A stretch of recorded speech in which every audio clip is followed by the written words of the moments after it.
Now, the foundation's got a really interesting history. Do you want to tell us a bit about it? Yes, so the foundation was founded by Frank Bell, who was a prisoner of war in a Japanese prisoner of war camp in the Second World War. As part of survival, really, in the camp, he and the other prisoners started an undercover university where they taught a multiplicity of skills that they had to each other, really, as a means of survival. And when he came back to Cambridge after the war, he founded the Bell Educational Trust, as was then, with a vision of promoting understanding through intercultural exchange and opportunities. And from that came the Bell School of Languages, which is on the site that we own.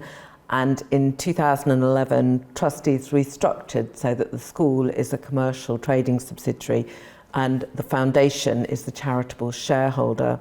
We continue a lot of Frank Bell's vision in our work, so we do work supporting refugee integration into schools, and we do work supporting people to learn English, but those people who are socially excluded rather than wealthy students who come to the language school.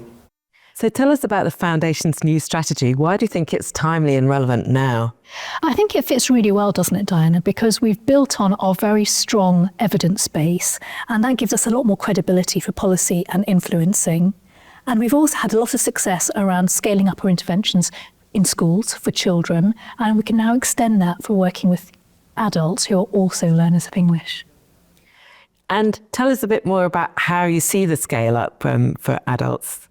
Well, there are some factors that are going to make it much easier, I think. One is the increasing devolution is going to allow us to work directly with mayoral combined authorities to help build English language skills in adults to fill specific skills shortages that we have. And I think the other piece of the jigsaw that we have, when you look at adult learners of English, one of the things they often say to us is it's very difficult for them to fit in their learning of English around full-time working or parent commitments.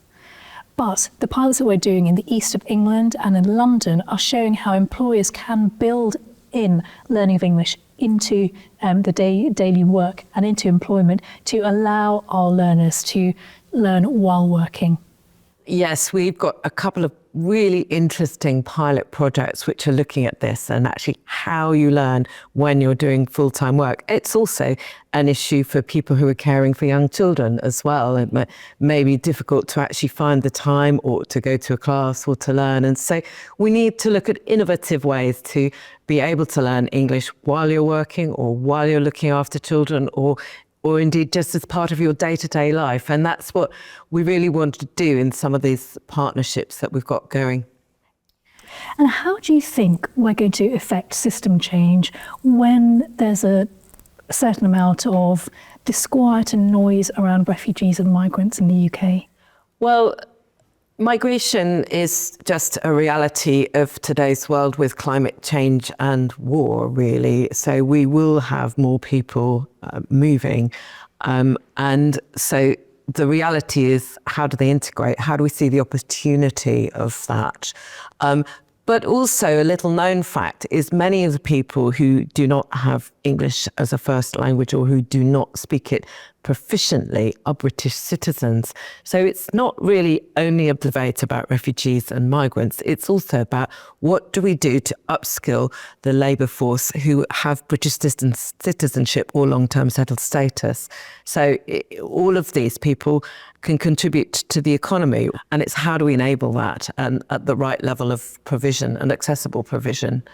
Yeah, I agree. It's a much more nuanced picture, isn't it, than the headlines might indicate. It is, and many people come and they bring high-level skills, but they lack the language to exercise those skills. So it's about also how do you get the provision that enables people to contribute in the skill sets that they might bring. Yeah, so they can unlock the abilities that they have and contribute much better to our society. Indeed, and it's much better to have people contributing than people not being able to contribute. And the reality is that many people do want to contribute. And Diana, what role do you think partnerships should play in our work? Well, partnerships have been and continue to be hugely important to the foundation. We're a small organisation trying to do a big thing, so we're dependent on the partnerships that we build to have impact. So we've worked and continue to work with universities, with schools, with multi-academy trusts, with local authorities, with mayoral combined authorities, and with other charitable partners. So we really do value those relationships, and we have very active partnerships. It's not about sort of someone going away and doing something. It's very much a two-way street. And I think there's a real role for us, isn't there, as a convener of interested parties? Yes, we've been able to bring the sector together and bring different stakeholders together with some really interesting outcomes, actually, sort of development of new projects and people that might not necessarily talk to each other or might not know each other's work. So, yeah, there's much to do there and much to continue to do there.